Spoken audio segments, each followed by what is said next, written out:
Nola, please spend a little bit of time telling us about your career and your contributions to life sciences. Well, thanks, Christian. I've been in biotech for over 40 years. I started my career as a scientist and then went into sales for a company in Millipore Corporation, where I came out to California and started to really understand what biotech was all about. So in '83, I started my own consulting company called Science Futures, which was aimed at learning venture capital, helping the venture capitalists make the right choices in the early investments in biotech. And I, at the same time, was the first analyst on Wall Street for biotech with Drexel Burnham Lambert, and then moved over to Merrill Lynch. So I was trying to follow the money train.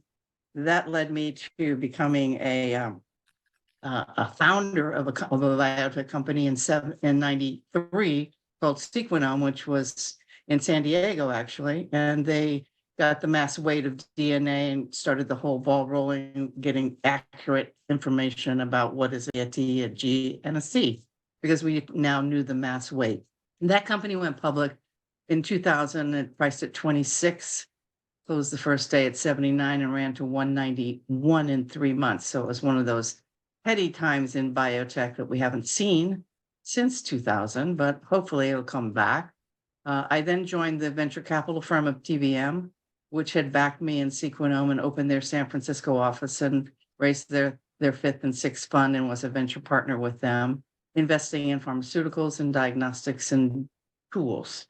The path to being now what I do was a lot of time spent with venture capitalists, learning what to do, how to do it, what not to do. Now I sit on as a lead investor for Portfolia's Femtech fund. We are raising our third fund, and we invest in women's health and technology that applies to women's health. And I like to say that women's health is kind of like the deep blue ocean. We really haven't done the homework to know anything about women's bodies and how they work. It's everything. Most of the science has been done on men's bodies, and women are not little men. We're quite a bit different. So there's a lot of work to do. The Femtech Fund is one of 16 funds inside of Portfolia. They're all small funds that have 249 investors. They're all LLCs. And the idea behind the funds was to get women to come into venture capital to invest in things that women want to see. So each fund has a minimum investment of $10,000 that gets spread out over 8 to 10 deals. So in venture capital speak, if you are in 3 funds, you will then have 30 companies in your portfolio. And we also teach venture capital at the same time, because the people that come in as LPs can get on the Zoom calls, and they can listen to the investors pitch, and they can listen to the leads discuss the merits of the deal. And that's how you learn about venture capital. And women have really never been invited into the inner workings of a lot of venture capital funds. So that's what we've created.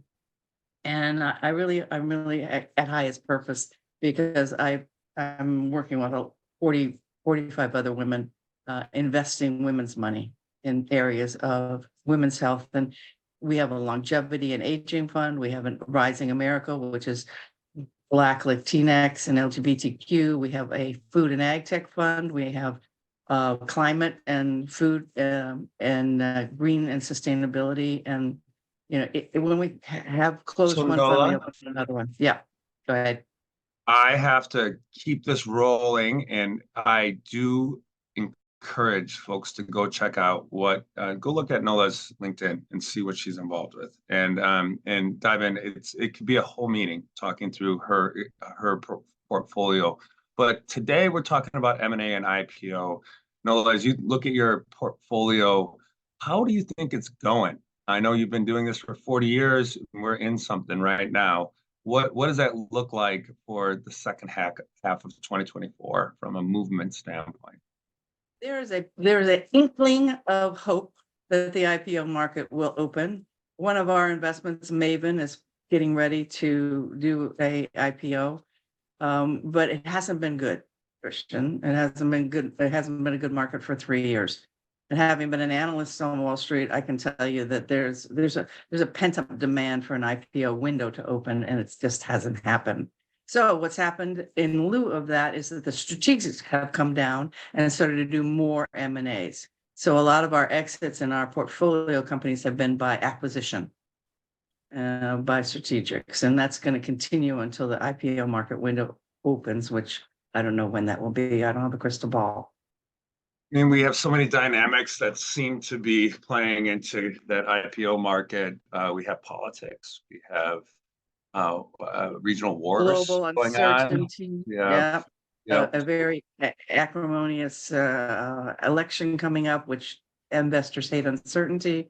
So, it's not the best of times, but it is the most exciting time from a scientific standpoint because there's so much good science out there. So I don't think I think it's a great time if you were in a strategic venture capital fund or a PE fund to be looking around and seeing what you could acquire. Wonderful, wonderful. Okay, so last but not least, we would love to help you. I know how do you give somebody something that somebody who has everything something. This is your space, but our members are very helpful. Is there something you're working on, Nola, that we can help you with? Well, we have a couple of funds that are open, so we're looking to take in new investors. We take men's money as well as women's money, so that's my ask, is to come in and be part of the Portfolia family. We have 1,600 LPs, so it's actually become quite a robust group of people, and we love to see deal flows in the area of Femtech. Well, fantastic. Well, we have a DEI director. Her name's Tamika Jackson. We invite you to bring your resources to the Bullpen at Bio, and we'll make a home for you. And thank you so much, Nola, for being on with us. Thank you, Christiaan, and thank you, Tamika. I love her.